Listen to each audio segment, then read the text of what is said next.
একটা মেয়ের হাত শক্ত করে ধরে টেনে টেনে কলেজের সবার সামনে দিয়ে নিয়ে যাচ্ছে একটা ছেলে। আর কলেজের মাঝ দিয়ে এভাবে কেউ কাউকে নিয়ে গেলে অবশ্যই তা সবার নজর কাড়বে। বর্তমানে মাত্রা অতিরিক্ত ভয়ে মাথা নিচু করে দাঁড়িয়ে আছে সিয়া। ভয় চোটে রীতিমতো কাঁপাকাঁপি শুরু হয়ে গেছে। মাথা নিচু করে দু হাতের মাঝে নিজের ওড়নাটা পেঁচিয়ে যাচ্ছে তো যাচ্ছে। আসলে সিয়া তার কর্মকাণ্ডের পরিণাম ভেবে ভেবেই ভয়ে অসাড় হয়ে যাচ্ছে।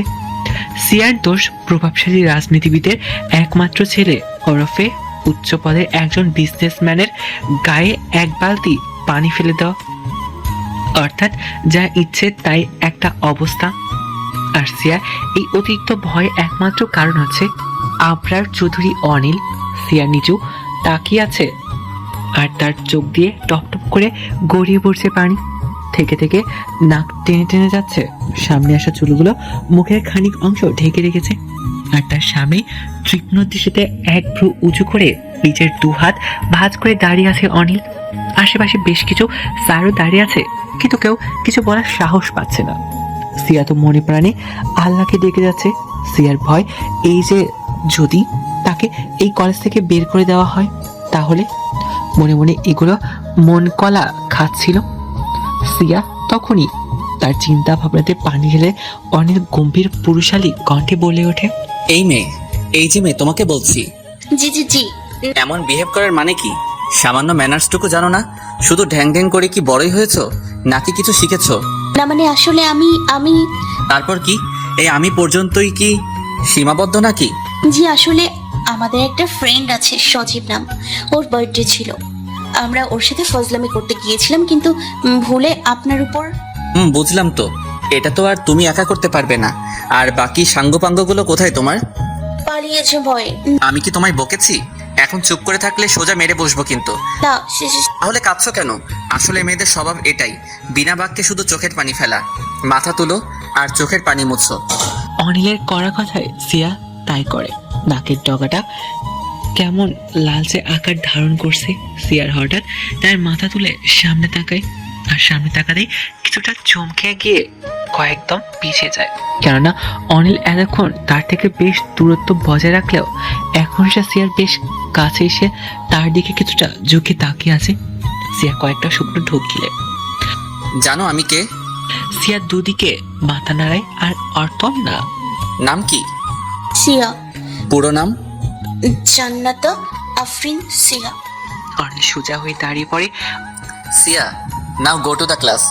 অনিলের এটা বলতে দেরি, কিন্তু সিয়ার দৌড়ে তার ক্লাসে যেতে দেরি না। সিয়ার যাওয়ার অনিল সরু দৃষ্টিতে তাকিয়ে থাকে। জানাতা আফরিন সিয়া খুব মিষ্টি একটা মেয়ে, মিশুক আর চঞ্চল প্রকৃতির। একমাত্র তার এই মিশুক আর ভালো হওয়ার কারণে কলেজের প্রায় সবাই সিয়ার পাগল। তবে যতটা ভালো ঠিক ততটা তেরা স্বভাবের, অর্থাৎ কেউ তাকে কিছু করে বা বলে পার পায় না। লাইক ইটের বদলে পাটকেল। ইন্টারে পড়ছে। পরিবার বলতে তার মা আর নানি রয়েছে। বাবা কোনো এক দুর্ঘটনায় মারা গিয়েছেন অনেক আগেই। সিয়ার নানির একমাত্র মেয়ে ছিল সিয়ার মা, তাই নিজ পরিবার থেকে এনাফ সাপোর্ট পেয়েছে সিয়ার মা দোলা বেগম। এই মা আর নানিকে নিয়েই সিয়ার সুখী পরিবার। আবরার চৌধুরী অনিল প্রভাবশালী রাজনীতিবিদের একমাত্র ছেলে। তবে অনিলের কাছে তার এই পরিচয়টা মোটেও পছন্দ না। এটা কেমন জানি একটু আনইজি লাগে তার কাছে। অর্থাৎ সে এত বড় হয়েছে, এখনো সে নিজের বাবার পরিচয় নিয়ে ঘুরবে নাকি? তাই অনিল বাইরে পড়াশোনা শেষ করে নিজের যোগ্যতা আর দক্ষতায় দেশে নিজ কোম্পানি গঠন করছে। অনিল চৌধুরী গ্রুপের একমাত্র ওনার সে। আর মূল কারণ হচ্ছে অনিলের সাথে তার বাবার সম্পর্কটা বেশি ভালো না, বেশ তিক্তময় তাদের সম্পর্ক। অনিলের মানে বাবা আছে, তবু তাদের সম্পর্কের মারপ্যাচ। অনিল দেখতে বেশ এক কথায় মাশাআল্লাহ।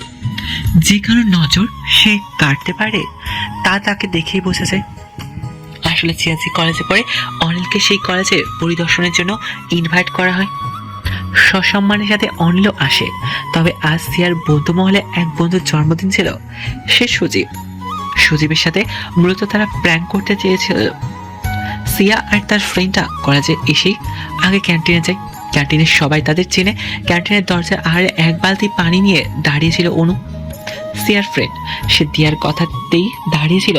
অনিলও সেখানে আসে আর তার আসতেই ঝপঝপ করে পানি পড়ে তার উপরে, একদম কাক ভেজা হয়ে গেছে। সিয়া ভেবেছিল যে পানির সাথে সাথে কেক সহ মুখের উপর মেরে দেবে, কিন্তু অনিল ততক্ষণে মাথা তুলে সিয়ার দিকে তাকায়। সিয়া কেক হাতে নিয়ে অনিলের মুখের দিকে মারতে গিয়েও মারে না, তার আগে সিয়ার মুখ কুচকে যায়। সিয়া অনুর দিকে তাকায়, কিন্তু অনু হাত থেকে বালতি ফেলে দিয়ে ভোদর। সিয়া কিছু বলতে যাবে, কিন্তু সামনে তাকিয়ে দেখে অনিল রাগে ফুঁসছে। অনিল নিজের চুলগুলো কোনো রকমে ঝেড়ে সেখান থেকে সিয়ার বাহুদড়ি টেনে কলেজের ভেতর নিয়ে আসে। সিয়া তো ভেবেছিল যে আজ সে ইন্নালিল্লাহ কিন্তু বেঁচে আছে। সিয়া দৌড়ে ক্লাসে গিয়ে সিটে বসে পড়ে। ভয় ঘেমে গেছে, বুক ওঠানামা করছে বারবার, কিন্তু তখনই সিয়ার মাথা অনু, শান্তি, সোয়েদের নাম আসে। সে ক্লাসের কিছুটা বাইরে যেতে দেখে তিনটা দাঁড়িয়ে দাঁড়িয়ে একসাথে নখ কামড়েছে। সিয়া তো এদের দেখে তো মাথায় আগুন জ্বলে ওঠে। শয়তানের দল, কুত্তা ওই যে আসছে। হারামির বাচ্চারা, ভালোই তো আজ ওই ভাল্লুক আর তুই বন্ধুর কাহিনীটা সত্য হলো। আমাকে বিপদের মাঝে রেখে চলে আসছিস, এই ছিল তোদের মনে? হ্যাঁ রে। দেখ, আসলে সেই মুহূর্তে কি করব ভেবে পাচ্ছিলাম না, আর আমি এখানে আসি শান্তি আর সোয়াদকে নিতে, কিন্তু এদের কাউকেই পাইনি। বইন প্লিজ রাগ করিস না। যে তোর ক্লাস নিল সে কে ছিল জানিস? না। ওই আবরার চৌধুরী অনিল ছিলেন। হোয়াট? তা উনি যে আজ কলেজে আসছেন আগে বলিস না কেন? আমি তো নিজেই জানতাম না। আমি বলার জন্যই আসছিলাম, কিন্তু ততক্ষণে দেখে লঙ্কা কাণ্ড বেঁধে গিয়েছে। দেখ, এতদিন অবধি শুধু আবরার চৌধুরী অনলি এই নামটা শুনে গেছি, কখনো ওনাকে দেখিনি। আজ তো দেখলি। আমি ভাবিনি যে ওনার সাথে আমার দেখাটা এভাবে হবে। আচ্ছা যাই হোক, ইট ওয়াজ অ্যান অ্যাক্সিডেন্ট। ইচ্ছা করে করিসনি তুই সিয়া, ভয় পাস না, কিছুই হবে না। নিজের কাছে কেমন জানি লাগছে, সরি বলা উচিত ছিল আমার, কিন্তু ভয়ে সেটাও মুখ ফুটে বলতে পারিনি। আচ্ছা চল ক্লাসে যাই। আর এই ঘোড়ার ডিমের ক্লাস। সবাইকে ক্লাসে বসে পড়ে। একজন টিচার এসে ক্লাসে লেকচার দিচ্ছিল আর সিয়া মাথা হাত দিয়ে শুনছিল, কিন্তু তখনই স্যারদের সাথে করে কথা বলতে বলতে অনিল আসে। স্যারটা আসলে সকল স্টুডেন্টরা অনিলের সাথে পরিচয় করে দিচ্ছে। সিয়া যে ক্লাসে ছিল সেই ক্লাসের পাশ দিয়ে অনিল যাচ্ছিল, আর কাকতালীয়ভাবে সিয়াও ক্লাসের জানালায় পা কাছেই বসেছিল। ক্লাস পাশ পেরিয়ে যেতেই অনিলের চোখ পড়ে সিয়ার দিকে। অনিল চলে যেতে কিন্তু মিস্টার রূপম, জি স্যার। আমরা প্রথমে এই ক্লাসটাতে যাই। জি স্যার, শিওর। রূপমের সাথে অনিলের ক্লাস যেতেই অনু, শান্তি আর সৈতার মুখ হা হয়ে যায়। তারা এক ঝটকায় সবাই দাঁড়িয়ে পড়ে অনিলকে দেখে, কিন্তু সিয়া তো মাথা নামিয়ে এক মনে খাতায় কলম ঘুরিয়ে আছে। তা দেখে অনু সিয়াকে দেয় এক ধাক্কা। সিয়ার সামনে তাকাতে দেখে অনিল দাঁড়িয়ে আছে, তার নজর অলরেডি সিয়ার উপরে। সিয়া আর অনিলের চোখাচোখি হয়ে যেতেই অনিল কিছুটা ভ্রু কুচকায়।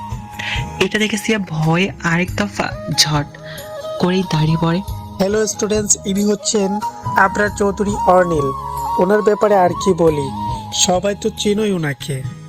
সবার সাথে অনিল টুকটাক কথা বলে, তবে যাওয়ার আগে সিয়ার দিকে এগিয়ে যায়।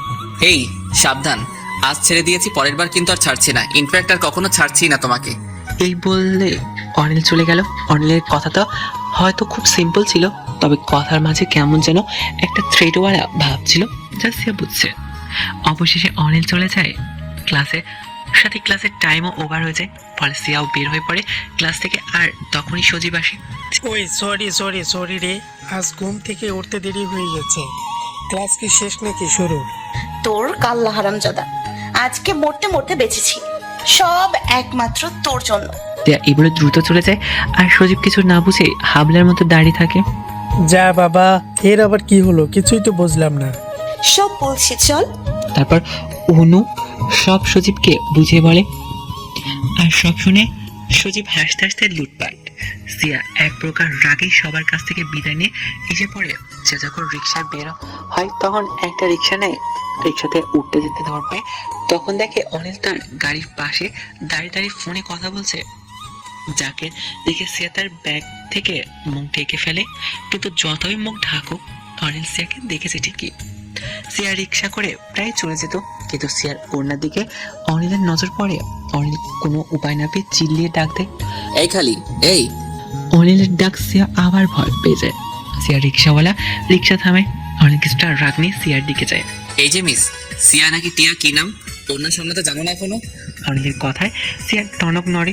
মানে দেখো তো তোমার ওনারটা কোথায় গিয়ে ঠেকেছে। অনিল রিক্সার চাকার দিকে সিয়াকে ইশারা করে। সিয়া তাকে দেখে আসলে তার ওনা রিক্সার চাকাতে বাঁচতে বাঁচতে বেঁচেছে। সিয়া দ্রুত ওনা ঠিক করতে গিয়ে ওনা কিছু অংশ ছিঁড়ে ফেলে। তা দেখে অনিল বলে, আচ্ছা হয়েছে, থাক, আমি ঠিক করে দিচ্ছি। অনিল সিয়ার ওনা চাকা থেকে বের করে দেয়। এবার যাও। সিয়া চলে আসতে সিয়া তার পেছনে রিক্সার হুডের মাঝখান দিয়ে অনিল দিকে তাকায়। অনিলও কতক্ষণ সিয়ার যাওয়ার দিকে তাকে থাকে, তারপর এসে পড়ে। আসলে ব্যস্ততার ভেতরেই কেটেছে অনিলের জীবন। আর সত্য বলতে এসব মেয়েদের থেকে দূরে দূরে থাকা হচ্ছে তার। রাগ যে অনিলের অনেকটাই বেশি তা কিন্তু না, সহজেই রাগ ওঠে না। তবে যখন রাগ ওঠে তখন সামাল দেওয়া মুশকিল হয়ে পড়ে। আর যখন নিজের উপর এত পানি পড়ছিল তখন অনিলের মাথা ধূপ করে আগুন ধরে গিয়েছিল। কিন্তু যেই না সে সিয়ার দিকে তাকায় তখন ফট করে এক নিমেষে সব রাগ পানি। সিয়ার ওভাবে ড্যাব ড্যাব করে তার দিকে তাকিয়ে থাকা ভয়ার্ত ফেস সব যেন অনিলের মনে কিছুটা আঁচড় কেটেছে। যাই হোক, অনিল এগুলো ভাবছে আর ড্রাইভ করে যাচ্ছে। একটা সময় সে নিজের বাসায় এসে পড়ে। বাসায় আসতেই দু একজন অনিলের সামনে পড়ে। এরা সবাই বাসায় কাজ করে। অনিল সব অ্যাভয়েড করে সোজা নিজের রুমের দিকে যেতে ধরলে এক ভারী কণ্ঠে থেমে যায়। অনিল, অনিল কিছুটা বিরক্ত হয়ে থেমে যায়। আজ নাকি তুমি অফিসে যাওনি? তোমার অ্যাসিস্ট্যান্ট বলো। ওটা আমার অফিস, আমি বুঝবো। তুমি তোমার পলিটিক্স নিয়ে থাকো। আজ একটা মিটিং ছিল, তুমি তাতে যাওনি? বোর হয়ে গিয়েছিলাম আমি। একটা কলেজে ইনভিটেশন ছিল, তাই সেখানে চলে গিয়েছি। স্টপ বাবা, এত কৈফিয়ত আমি কেন তোমায় দিব? ভালো হবে তুমি যদি আমার ব্যাপারে নাক না গলাও তো। অনিল, তুমি সাগর চৌধুরী আর কিছু বলার আগে অনিল চলে যায় নিজের রুমে। রুমে যেতেই নিজের মায়ের ছবিটা আগে চোখের সামনে আসে। আসলে অনিলের মায়ের মৃত্যু হয়েছে একমাত্র তার বাবার জন্য। কেননা কোনোভাবে অনিলের বাবা তার মায়ের মৃত্যুর কারণ। অনিল সেদিকে এক নজর তাকে নিজের কাজ করতে থাকে।